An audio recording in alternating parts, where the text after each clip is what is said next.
History of Castlebar podcast is sponsored by mayobooks.ie. Hello and welcome to the History of Castlebar podcast. I'm Noel Campbell. And I'm John Healy. Each week we'll be discussing a selected chapter from our book, The History of Castlebar, which is available online from mayobooks.ie or in store in the Castle Bookshop. This week we'll be discussing one of John's chapters, which is Education. Yeah, Noel, well, this chapter covers a lot of educational background to Castlebar, from the primary schools, secondary schools, vocational schools, Western care schools, special schools, Gaelscoil and Educate Together, the development of the A.T.U. as it is now, the controversy over the provision of an RTC in the first place, and then on to vocational education and the development of Davitt College from what was once the technical school. You know, I think this recently, I suppose, and when I say recently, the last 50, 70 years, the state gets a lot of stick for having too close of a relationship with the state. But in terms of education and going back to earlier times, that wasn't always the case. There was conflict between church and state in terms of delivering education. There was indeed. And if we go back to, well, if we take the starting point, say the 1800s, prior to that you had the penal laws. There were no Catholic schools. Catholic teachers were subject to persecution. Parents couldn't send their children to a Catholic teacher. Catholic schools were out. That changed with the relaxation of the penal laws in the early 1800s. For some time after that, you had what were called the hedge schools. Well, both before and after that, the hedge schools are secret schools, if you like. We had one in Castlebar here, up near the green, in the loft of an old premises, where a man called Patrick Canton was the principal of a school there. And that went on until 1831, when national education became organised. There was no national education system until 1831. So what you had was a selection of private schools, and the Catholic Church did open a school in 1820 or so. Father Egan opened a school in Chapel Street, but it wasn't until 1831 when education became regularised and a Department of Education took over running of national schools, funding of national schools. It was from that really that the controversy started between church and state, if you like. The state insisted that religious education would be carried out strictly to guidelines laid down by the state. There would be scriptural education in the schools, there would be religious doctrine, but all of this would be strictly laid down under Protestant rules, if you like. Archbishop McHale, who was the Archbishop of Tuam for, I suppose, the best part of 50 years, was completely opposed to this and fought with the department at every turn. But of course they had the whip hand. You see, if you didn't agree with the department, you lost your funding. So McHale, rightly or wrongly, decided at one stage that he'd withdraw all his schools from the patronage of the department, which was fine, but it meant that the local population had to make up the cost of building, the cost of teachers' salaries and everything else. And that went on until his death in 1881, when Archbishop McKevely succeeded him. A much more pragmatic man McKevely was, decided that there wasn't much point in looking a gift horse in the mouth for the sake of religious education. So he brought the schools back into the system. Does that seem unusual? It sounds like McHale was running it for quite a long while, successfully. It was 50 years nearly. Yeah, but his successor decided to go back to taking the state money. Successful to a degree, but you have to remember that this was in the middle of the famine, when there was no money. People didn't have money to pay priests or to pay schools or teachers. So as a result, the level of education in the Diocese of Tuam was much lower than it was in other parts of the country, where bishops weren't as strict about taking the state shilling. And that changed, of course, as I say, when McKevely took over in 1881. McHale's solution for that was to bring in the religious orders, who would do it for nothing. So that's why the Sisters of Mercy came to Castlebar very early in that century. They arrived in 1845 at the invitation of the bishop, set up school in Rock House in Rock Square, which sadly is now demolished in an act of vandalism, I'd say, one night. They set up St. Angela's National School there. It was still outside the system, of course, at that stage, but it was very successful, and they were successful, and they were good at their business. They knew how to go about it until 1881, when immediately Dr. McKevely took over. The nuns decided that they'd build a new school, have it funded by the department, and have the teachers funded. So they built a new St. Angela's at the rear of Rock House, which is now, actually it's the social service centre now. If you look at it from the Castle Street car park, that is the original St. Angela's National School. It was afterwards moved in 1961 up to the lawn, and then St. Joseph's Secondary School moved into where St. Angela's was, and then St. Joseph's afterwards moved up to Lawn House, right. the Lucan headquarters, or the Lucan residence. But yeah, it was quite a fractious time between. And I wonder, McHale and when the sisters became involved, did they have to relinquish any of their control over the education? They were running the school, possibly strapped for cash, no doubt, if they were dependent on, yeah, they were subject to inspection fairly often from the department inspectors, but they seem to have got on very well with the inspectorate. The annual reports were of the highest quality. So, apart from the fact that the inspector found a crucifix hanging inside the door on one occasion and demanded that it be removed, that was one of the few incidents where there was they sort of ran foul of the system, if you like. But no, they never had a problem. They never had a problem with finding funding or getting extra teachers or adding to the curriculum or, pretty much anything they wanted to do, they were looked after by the... And were they, when you say crucifix, were they expected to run a kind of a non-religious teaching and stay clear of Catholic doctrine? Yes, yeah. I think this was the inspector's fear, that the side of this crucifix was a sign of Catholic influence, or indoctrination. So he gave an instruction that by the afternoon the cross would have to be taken down off the back of the door, which it was. Yeah. And that was it. And up again the next morning. No more was heard about it after that. Yeah. So the religious orders had an important role, I suppose, then in a very important role, education. At national school. That was, of course, at national school level. The sisters came in the 1840s. The De La Salle brothers came in the 1880s at the invitation of Canon Lyons. In 1888, they arrived in Castlebar. But there was a complete turn of events, because before the sisters came, the local Catholic business people mostly had asked the third Earl of Lucan to sell them a site. Now, not to give them a site, to sell them, or to sell them a building to house the Mercy sisters. He refused. He said under the Emancipation Act he was legally disbarred from providing any monastic establishment, as he called it.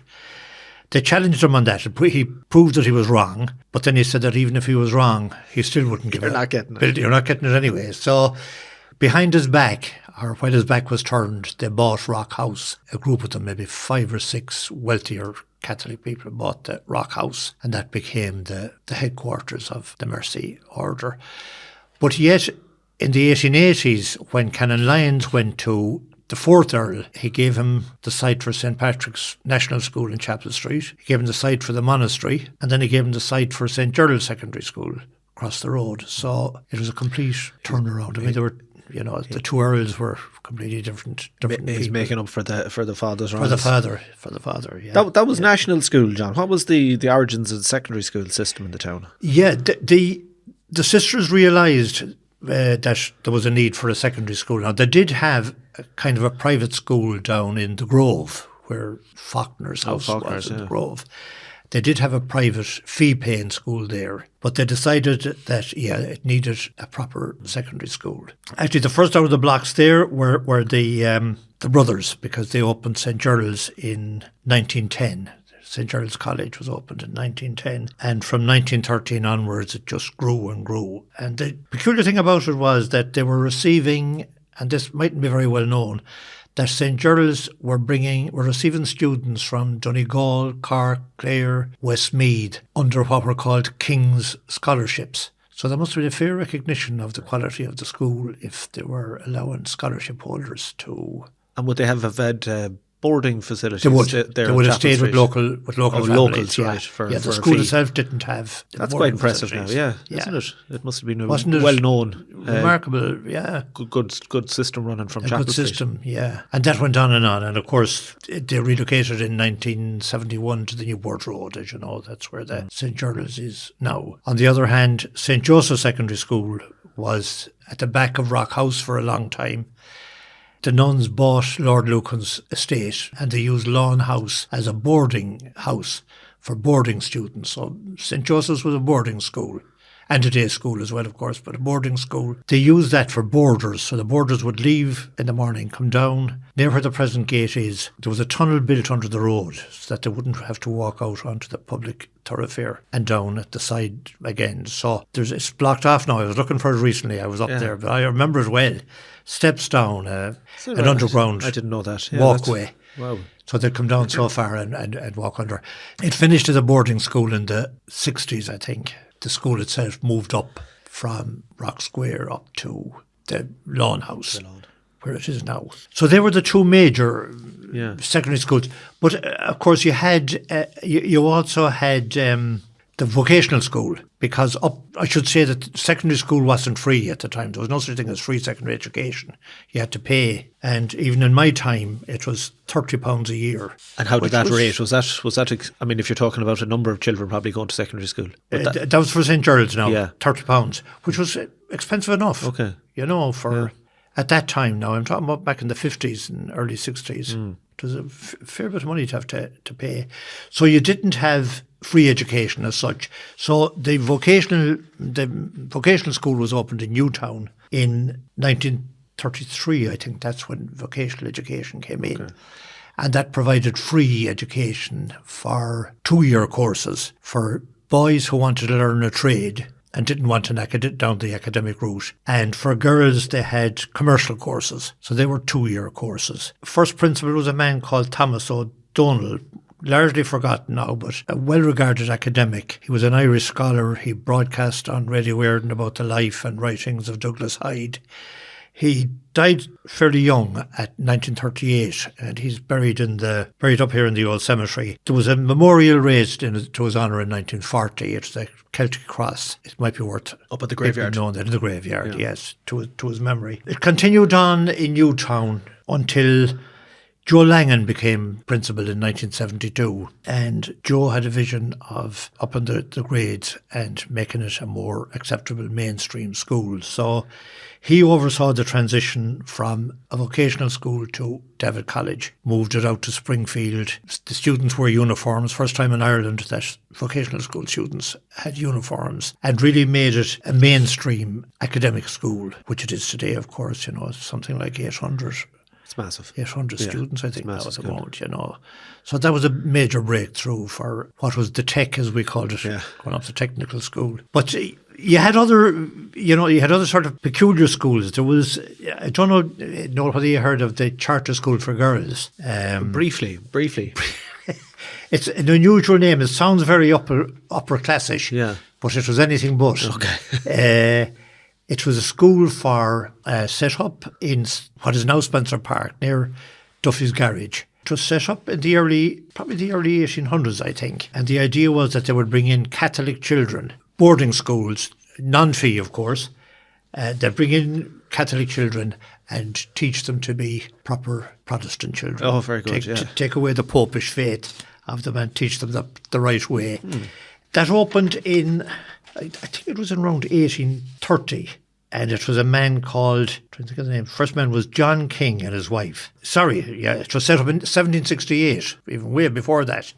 A guy called King and his wife that ran it. Obviously, it was a dire place, It was a complete shambles. Who would King have been? Just a man who was an appointee of the Protestant Reformation. Church. Yeah, the Protestant Reformation, one of those groups. That school is on that old Skinner map, isn't it? I think it's called Skinner and Taylor from the 1770s. Yes, that's right. Noted up around there. So it was quite an old, we're going back a wee bit now. That's the one, yes. Yeah. So he would have been appointed, came in, and he was appointed from Dublin, by the Protestant Evangelical Society, because it was they that were running the... And Catholic parents who probably wanted to better their children said... Wanted to better their children, yes. Yeah. So the children were boarded. They were taken away from their parents. There was no parental influence. Apparently, the conditions were atrocious, and even John Wesley came to visit it, and he absolutely...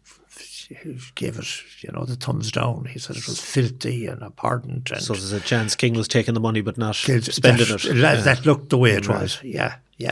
So King was replaced by a man called Moore and his wife. Things improved a little bit, but conditions were still fairly deplorable. And it was closed down in, I think, around 1812.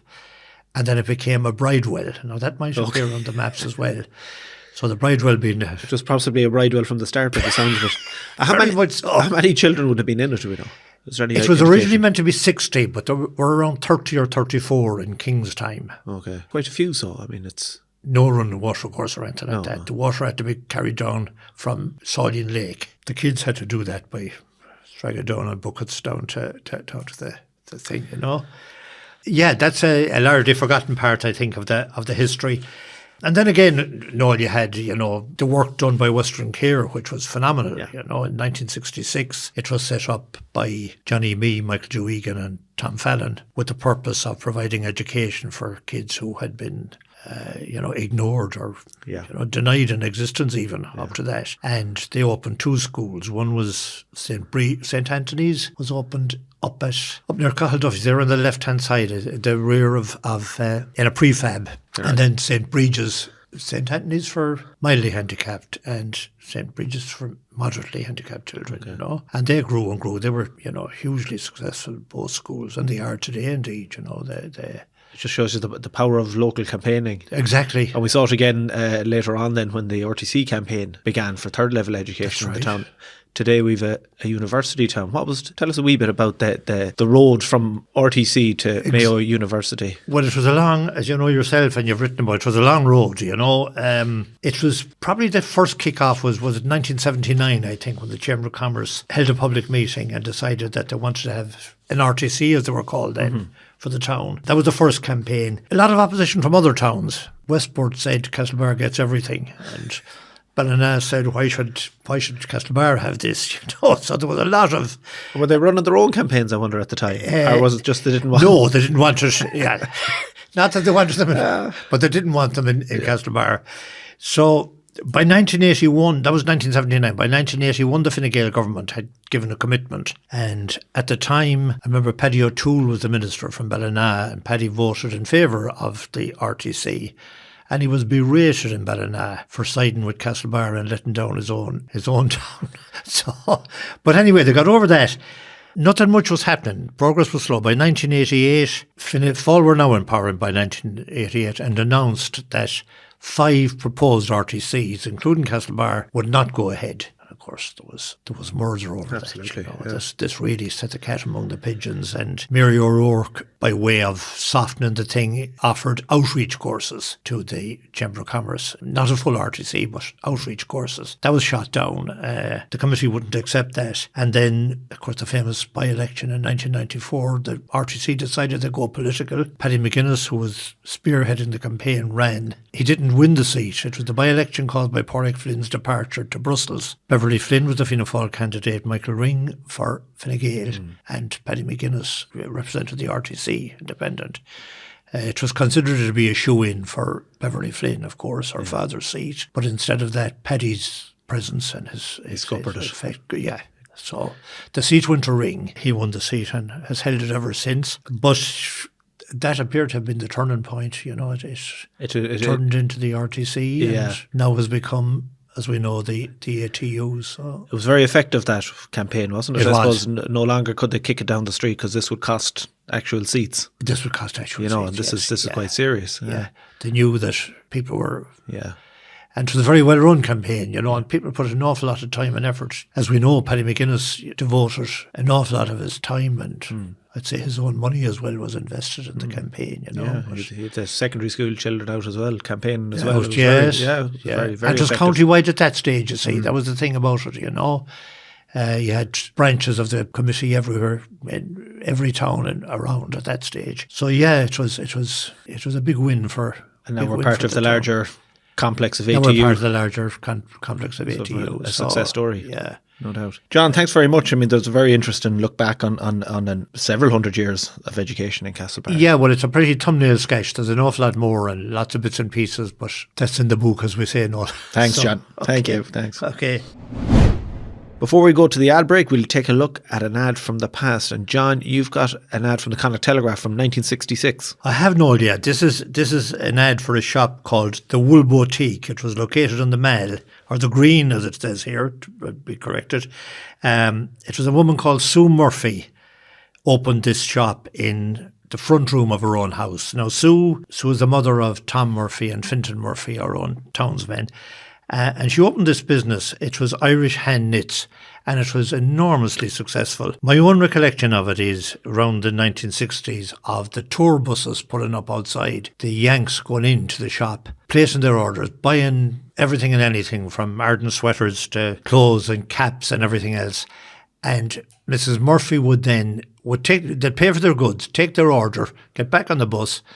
Mrs. Murphy would then go in with the two boys that come home from school. They would be packaging these things, addressing them off to Cincinnati and Florida and wherever. And the parcels would be there when the Yanks got back from their tour. But it was phenomenally successful.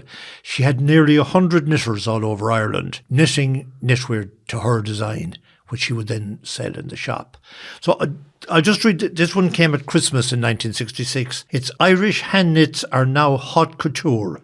An extensive range of jackets, sweaters, skirts, hats, gloves, children's and baby wear, ideal as Christmas gifts now on display.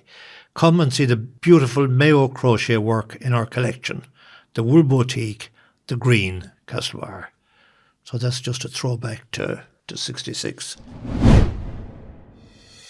The Connacht Telegraph, serving the community since 1828 and now reaching 1.5 million people per month on our online and print platforms. As always, we'd like to hear from our listeners. Any comments or questions you might have, please do send them into historyofcastlebar@gmail.com, and myself and John will do our best to answer them. We have a question in from Anne John, and Anne has asked, made a comment, I suppose, that there was jet plane based out of Castlebar Airport at one stage. Is there some truth behind that? There was certainly one jet plane during the 1980. It was owned by Dennis Ferranti, who was a millionaire businessman. Dennis Ferranti lived in Massbrook House, which is now I'm not sure is it now, but it certainly was in the property of Mayor Robinson. Mayor Robinson, that's right, yeah. I think it might have been sold on since that, I'm not too sure. But yeah, Dennis Ferranti based his jet there, and he had his own retained pilot. The pilot was Jim Donoghue, who lived in Rathbone Drive, and he would actually fly all over the world from Castlebar and back in. You might have remembered even hearing it over the rooftops as it came back into land. We were always told it was Ferranti telling the staff out in Massbrook that he was back. This is the way of him indicating it. And that jet, I remember the jet, and it used to fly over the Ponton Road area at Castlebar, but it was an awful racket. That's and right. I suppose this was a bit of a show as well. He used to come in quite low. I don't know if you get away with it now. Yeah, I don't think you would. But he did come in quite low, is right. And it was said that it was Jim Donoghue telling his wife Maureen that to put on the dinner, that they were home as well, because that would have been, back to back to where you lived. Yeah. So it would have been that. But yeah, that was one of the high points of the airport. As you know, the airport was opened in 66. It was owned by the Ryan brothers, Peter Ryan, Jim Ryan, who went on to become Monsignor Horton's right-hand man, and their brother Hugh Ryan, who was a vet in Westport. It was a 2,000 feet runway, but in the end it proved not long enough. You see, it was bounded on one end by the railway line, and on the other by the Brafey Road. Was it always hoped to take on jets kind of the size of Ferranti's, or was it always meant for kind of light leisure? It was meant for light, it was, yeah.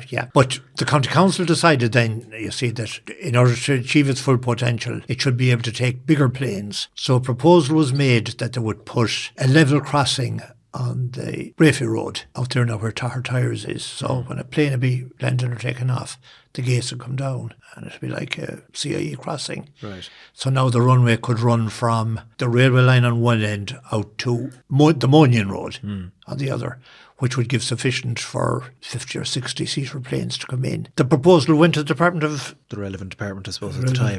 Yeah. So it's quite a serious it was, proposal. Yeah. It had got the okay from the County Council, but the Department of Aviation shut it down. And they wouldn't have it. That's interesting. 50 or 60 seaters. I mean, that's quite a lot. They would have been big planes. And this was hoped to be a regular. A regular, yeah. And you'd have chartered flights going from Castlebar to wherever. I mean, the way the town grew, That's right. it wouldn't be around if it did go to that extent. It wouldn't be around today. That's surely. correct. Yeah, it would have to be moved out. Yeah, possibly a pre-runner to Knock, but never got there. That's the thing. What would have happened? Yeah, would Knock have gone ahead if there had been a full-length airport in Castlebar? You'd begin to wonder. The Ryans divested themselves of the airport, and Ferranti bought it because he needed a runway for his plane, and he let the bar part of it. So you had there were a couple of tenants. John Morden was in it at one stage, Joe Burke, and then Donald McAlin, Skinty McAlin, a great character, and hosted numerous international flying days there, which were highly successful. Skinty had a good sense of humour, and he'd sometimes take people on a pleasure cruise. And he had his own plane, his own Piper Aztec. He'd take people for a trip, maybe out over Clew Bay or down over Navan. But one of his tricks was that when he'd have a small group, as he'd fly over Navan, he'd switch off the engines. And he'd announce that there was an emergency and that prayer was the only answer at this stage to get home safely. So this would go on for a bit. He'd let the aircraft glide down towards Pontoon, and then, when he had them suitably chastened and everyone scared out of their wits, he'd switch on the engine again and come back in to land at the airport. So that was one of many stories told about Donald. Yeah, but the airport closed in 2001. In fact, Donald was the last owner of the airport, and it closed in 2001. It was sold, I think, to Crane Mosaics, if I remember rightly, as an industrial estate. And that's where, Monaghan cars are now, and all those industrial buildings are there. But that was the story of Castlebar Airport from 1966 to 2001, I think, when it closed. Right. Thanks very much, John. That's certainly, we could do a show on Skinty McAlin, there's no doubt about it. We'll be covering another chapter of our book, The History of Castlebar, next week. I want to thank our listeners especially for joining us, and just to remind you that the book can be bought online at mayobooks.ie or in store in the Castle Bookshop. So for myself, Noel, good evening. And for me, thank you for listening. The History of Castlebar podcast is sponsored by mayobooks.ie. The series is produced by me, Brendan Gilmartin. If you enjoyed the show, please tell a friend and leave a review.